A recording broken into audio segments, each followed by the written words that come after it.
దేశంలో కూడా మన తెలుగు రాష్ట్రాల్లో కూడా కరోనా కేసులు పెరుగుతూ ఉండడం ఆందోళన కలిగిస్తోంది. అయితే అమెరికాలో మరణాలు చోటు చేసుకోవడం మరింత ఆందోళన కలిగిస్తోంది. వాషింగ్టన్, కాలిఫోర్నియా, న్యూయార్క్, వర్జీనియా రాష్ట్రాల్లో భారీగా కేసులు నమోదవుతున్నాయి. పిల్లలు, వృద్ధులపై ఈ కరోనా వేరియంట్ ప్రభావాన్ని చూపెడుతుంది అని చెబుతూ ఉన్నారు. Centre for disease control and prevention గణాంకాలు ఈ విషయాన్ని చెబుతూ ఉన్నాయి. నెల రోజుల వ్యవధిలో సుమారు 1500 మంది అమెరికాలో కరోనా కారణంగా చనిపోయినట్టుగా తెలుస్తోంది. మృతుల సంఖ్య మరింత పెరిగే అవకాశం ఉంటుంది అని చెప్తున్నారు. అయితే దీర్ఘకాలిక రోగాలు ఎవరిలో ఉంటాయో వాళ్ళు వీటి బారిన పడే అవకాశం ఉంటుంది అని చెప్తున్నారు. ఆందోళన అవసరం లేదు, గాబరా పడాల్సిన అవసరం లేదు, కానీ జాగ్రత్తగా మాత్రం ఉండాలి. మరీ ముఖ్యంగా ఎవరైతే దీర్ఘకాలిక రోగాలతో బాధపడుతూ ఉంటారో వాళ్ళు మరింత జాగ్రత్తగా ఉండాలి అని వైద్యులు సూచిస్తూ ఉన్నారు. దీర్ఘకాలిక రోగాలతో ఉన్నవారు కరోనా బారిన పడితే వాళ్లకు మరణాలు సంభవించే అవకాశాలు మిగిలిన వారితో పోల్చుకుంటే కొంచెం ఎక్కువగా ఉండే అవకాశం ఉంటుంది. కాబట్టి జాగ్రత్త తీసుకోండి, గాబరా ఆందోళన మాత్రం పడద్దు అని చెబుతున్నారు. అయితే ప్రస్తుతం వ్యాప్తి చెందుతున్న వేరియంట్ ఏంటో తెలుసా? ప్రస్తుతం ఈ వ్యాధి ఎక్కువగా వ్యాపించడానికి కారణం ఏంటో తెలుసా? ఆ వివరాలు ఇప్పుడు నేను మీకు చెప్పబోతున్నాను. నిపుణులు చెబుతున్న వివరాలే ఇప్పుడు నేను మీకు చెప్పబోతున్నాను. ప్రస్తుతం కరోనా వ్యాప్తికి కారణం NB181 వేరియంట్ అని అధికారులు చెప్తున్నారు, వైద్య అధికారులు చెప్తున్నారు. ఈ కారణంగానే కరోనా కేసులు అధికంగా పెరుగుతున్నాయని చెప్తున్నారు. ఇండియా, చైనా, ఆసియా దేశాల్లో ఇదే వేరియంట్ కేసులు నమోదవుతున్నాయి. అమెరికాలో మాత్రం కొంచెం మరణాలు ఎక్కువగా నమోదవుతున్నాయని. గతంలో కూడా మొదటి వేవ్లో అమెరికాలో ఎక్కువగా మరణాలు చోటు చేసుకున్న దృశ్యాలు మన కళ్ళ ముందు ఇంకా మెదులుతూనే ఉన్నాయి. అమెరికాలో ఏకంగా సామూహిక ఖననాలు జరిగాయి.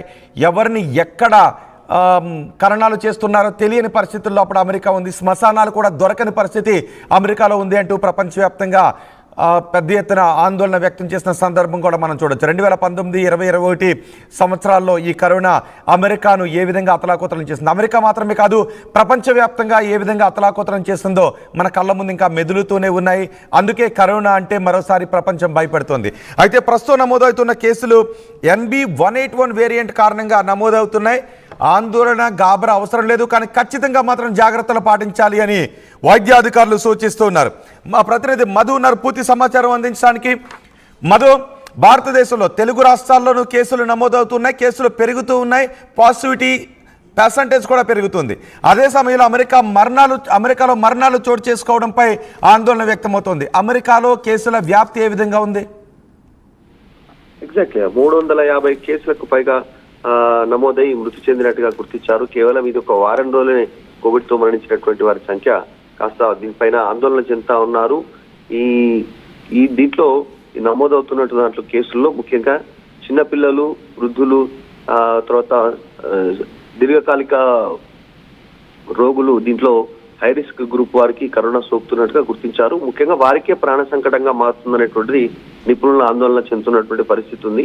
గత కొంతకాలంగా SB1.8.1 వేరియంట్ దీని వల్లనే ఎక్కువగా చనిపోతున్నారనేటువంటిది గుర్తించారు. దీనికి ప్రధాన కారణం రోగ నిరోధక శక్తి లేకపోవడం, ఇమ్యూనిటీ దెబ్బతినడం అనేటువంటిది చాలా రోజులుగా. ఇంకోటి, గతంలో అమెరికాలో వ్యాక్సినేషన్ అనేటువంటి చాలా తక్కువ స్థాయిలో వ్యాక్సినేషన్ అయింది. ఇప్పుడు కంపేర్ చేస్తే భారతదేశం, అమెరికాలో ఇక్కడ ఆల్రెడీ 2 డోసులు తీసుకున్నటువంటి వారు ఉన్నారు, బూస్టర్ డోస్ కూడా సిద్ధంగా ఉన్నటువంటి నేపథ్యం. కానీ అమెరికాలో వ్యాక్సినేషన్ చాలా తక్కువ కావడంతో కేసుల సంఖ్య నమోదవుతున్నట్టుగా చెప్తా ఉన్నారు. ఈ centre for disease control and prevention వాళ్ళు చెప్తా ఉన్నటువంటి లెక్కల ప్రకారం వారం రోజుల్లోనే ఇన్ని మరణాలు సంభవించినట్టుగా, గత ఒక నెల రోజుల్లోనే వారానికి 350 వరకు కరోనా మరణాలు నమోదైనట్టుగా వాళ్ళు డీటెయిల్స్ చెప్పే ప్రయత్నం చేస్తా ఉన్నారు. చైనాలో కూడా మళ్ళీ ఈ కేసుల సంఖ్య పెరుగుతా ఉంది. తర్వాత ఇంకా ఆసియా దేశాల్లో కూడా ఈ కేసులు నమోదు కావడానికి రీజనే ఈ వేరియంట్ SB1.8.1. ఇది అత్యంత ప్రమాదకరమైనటువంటి వేరియంట్ గా చెప్తా ఉన్నారు. అసలు ఇన్ని కేసులు నమోదు అవుతున్నాయంటేనే జనాలు అప్రమత్తం కావాలి. ఈ వైరస్ ఆల్రెడీ మీ చుట్టూ దాపురించి ఉంది, మీ చుట్టుపక్కల ఆల్రెడీ ఆవహించి ఉంది అనేటువంటిది జనాలు గుర్తించాలి, చాలా జాగ్రత్తగా ఉండాలి. గొంతు నొప్పి కానీ, బాడీ పెయిన్స్ కానీ, జ్వరం కానీ, దగ్గు, జలుబు ఇలాంటివి ఉంటే వెంటనే అప్రమత్తం అవ్వాలి. కానీ మధు, అమెరికాలో ఈ స్థాయిలో మరణాలు చోటు చేసుకోవడానికి కారణం ఏంటని చెప్తున్నారు. గతంలో కూడా మనం చూసాం అమెరికాలో పెద్ద ఎత్తున మరణాలు చోటు చేసుకున్నాయి. కరోనా వ్యాప్తి తొలినాళ్లలో అమెరికాలో పెద్ద ఎత్తున మరణాలు చోటు చేసుకున్నాయి. కనీసం అక్కడ శ్మశానాలు కూడా దొరకడం లేదు అంటూ పెద్ద ఎత్తున ప్రపంచవ్యాప్తంగా ఆందోళన కూడా వ్యక్తమైంది. అలాంటి పరిస్థితుల్లో అమెరికాలో మనం చూసాం. ఇప్పుడు కూడా అమెరికాలో ఎక్కువగా మరణాలు చోటు చేసుకుంటున్నాయి. ఏకంగా 1500 మంది ఇప్పటి వరకు మరణించారు అనే విషయం కూడా వస్తుంది. సో ఎలా చూడాలి, దీనికి కారణం ఏంటని చెప్తున్నారు? ప్రధాన కారణంగా చెప్తా ఉంది ఏంటంటే రోగ నిరోధక శక్తి లేకపోవడం, లోపించింది అని చెప్తా ఉన్నారు. తర్వాత ఇమ్మీడియట్ గా రెస్పాండ్ అయ్యి చికిత్స అందించేటువంటి సదుపాయాలు లేకపోవడం వల్ల ఈ కోవిడ్ ఇంత వేగంగా విజృంభిస్తుంది అనేటువంటిది డాక్టర్లు స్పష్టం చేస్తా ఉన్నారు. దాంతో పాటు అమెరికాలో ఇంత వేగంగా వైరస్ వ్యాపించడానికి వ్యాక్సినేషన్ తక్కువగా నమోదు కావడం ఇప్పుడు మనం చూసాము. ఇప్పుడు కోవిడ్ తో ప్రపంచం అంతా ఇబ్బంది పడతా ఉంటే అందరూ వ్యాక్సిన్ వైపు దృష్టి పెట్టారు. భారత్ ఇతర దేశాలకు కూడా సహాయం చేసింది.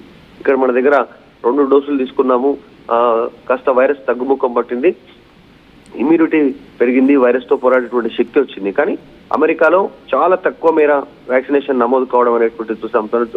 కోవిడ్ సమయంలో చూసాం, గుట్టలుగా అమెరికాలో శవాలు, ఆసుపత్రి చుట్టూ, ఆసుపత్రి బయట, ఆసుపత్రి గేటు ముందు, ఇవన్నీ స్ట్రెచ్చర్ ముందే వదిలేసి వెళ్ళిపోయినటువంటి సిచ్యువేషన్.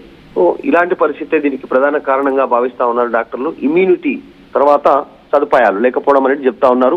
ఒక అమెరికాలోనే అనేక ప్రాంతాలు ఇప్పుడు ఇంకా కొన్ని న్యూయార్క్ కానీ ఇంకా ఇతరత్ర రాష్ట్రాలకు సంబంధించినటువంటి అన్ని ప్రాంతాల్లో నమోదు కావడంతో ఆందోళన ఉంది, వాళ్ళు చెప్తా ఉన్నటువంటి పరిస్థితి ఉంది. రైట్ మధు, కరోనా వ్యాప్తి ప్రపంచవ్యాప్తంగా భయాందోళనకు గురి చేస్తోంది.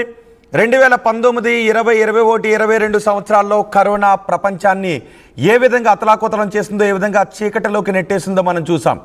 ఇప్పుడు మరోసారి కరోనా విజృంభిస్తుంది. అయితే ఈ వేరియంట్, ప్రస్తుతం వ్యాపిస్తున్న వేరియంట్ NB181 వేరియంట్గా చెప్తున్నారు. ఇది గతంలో వచ్చిన వేవ్స్ కంటే ప్రమాదకరం కాకపోయినప్పటికీ ఎవరిలో అయితే దీర్ఘకాలిక రోగాలు ఉంటాయో వాళ్ళలో ఇది ఎఫెక్ట్ చూపించే అవకాశం ఉంటుంది. వాళ్ళలో ఇది కొంతమందిలో మరణాలు సంభవించే అవకాశం కూడా ఉంటుందని చెప్తున్నారు. కాబట్టి దీర్ఘకాలిక రోగాలతో ఉన్నవారు ఈ వ్యాధి బారిన పడితే కొన్ని విపరీత పరిణామాలు సంభవించే అవకాశం ఉంటుంది. కాబట్టి జాగ్రత్తగా ఉండాలి, ఆందోళన పడొద్దు, గాబరా పడొద్దు, కానీ జాగ్రత్తలు మాత్రం అవసరం అని చెప్తున్నారు.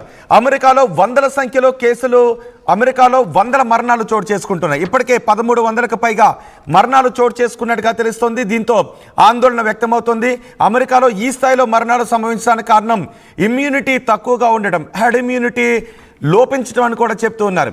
వాషింగ్టన్, కాలిఫోర్నియా, న్యూయార్క్, వర్జీనియా రాష్ట్రాల్లో భారీగా కేసులు నమోదవుతున్నాయి. వృద్ధులపై ఈ వ్యాధి ప్రభావం ఎక్కువగా ఉండే అవకాశం ఉంటుంది అని చెప్తూ ఉన్నారు.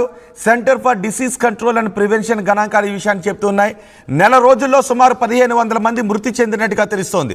మృతుల సంఖ్య మరింతగా పెరిగే అవకాశం ఉంటుంది. ఎందుకంటే ఒకవేళ ఎవరైనా దీర్ఘకాలిక రోగాలు ఉన్నవారు, వృద్ధులు ఎవరైనా ఈ వ్యాధి బారిన పడితే తగిన జాగ్రత్తలు తీసుకోకపోతే మరణాల సంఖ్య పెరిగే అవకాశం ఉంటుందని చెప్తున్నారు. ఈ వ్యాధి ప్రస్తుతం వ్యాపిస్తున్న వేరియంట్ ఏంటి అంటే NB181 వేరియంట్ కారణంగానే అధిక కేసులు నమోదవుతున్నాయని వైద్య అధికారులు చెప్తున్నారు. ఇటు ఇండియా, చైనా, ఆసియా దేశాల్లో ఈ వేరియంట్ కారణంగానే NB181 కారణంగానే వ్యాప్తి చెందుతుందని చెప్తున్నారు. ఇటు తెలుగు రాష్ట్రాల్లో కూడా కేసుల సంఖ్య పెరుగుతుంది, పాజిటివిటీ పర్సంటేజ్ పెరుగుతుంది. 6 నుంచి 15% పాజిటివిటీ పెరుగుతుంది. దీనికి కారణం సామూహిక ప్రయాణాలు కారణం అని చెప్తున్నారు. సామూహిక సంబరాలు కూడా కారణం అని చెప్తున్నారు. తగిన జాగ్రత్తలు తీసుకోకపోవడం ఈ వ్యాధి వ్యాప్తి చెందడానికి కారణం అని చెప్తున్నారు. కాబట్టి బయటకు వెళ్ళేటప్పుడు, ప్రయాణాలు చేసేటప్పుడు మాస్కులు ఖచ్చితంగా ధరించండి. దగ్గు, తుమ్ము లాంటివి వస్తే చేయి అడ్డు పెట్టుకుని మాత్రమే దగ్గు, తుమ్ము లాంటివి చేయండి. ఆ తర్వాత బయటకు వెళ్ళొచ్చిన తర్వాత చేతులను శుభ్రంగా కడుక్కోండి. బయటికి వెళ్ళిన తర్వాత మీ చేతులను ముక్కు, నోరు, కళ్ళ దగ్గర సాధ్యమైనంత వరకు పెట్టుకోవటానికి ప్రయత్నం చేయకండి, దాన్ని అవాయిడ్ చేయండి. సాధ్యమైనంత వరకు మాస్కులు ధరించడానికి ఉండండి. గుంపుల్లోకి వెళ్ళడం, దీర్ఘకాలిక రోగాలు ఉన్న వాళ్ళు, వృద్ధులు ఎవరైనా గుంపుల్లోకి వెళ్లకుండా ఉండటం చేయండి. వ్యాధి లక్షణాలు ఉంటే మాత్రం టెస్ట్ చేయించుకోండి.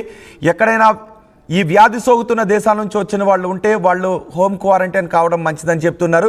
వ్యాధి లక్షణాలు ఉంటే మాత్రం తక్షణం వైద్యులను సంప్రదించండి. శ్వాసలో ఎటువంటి ఇబ్బందులు ఉన్నా కూడా వైద్యులను సంప్రదించే ప్రయత్నం చేయండి. కానీ ప్యానిక్ గురి కావద్దు, ఆందోళన చెందాల్సిన అవసరం లేదు, గాబరా చెందాల్సిన అవసరం లేదు.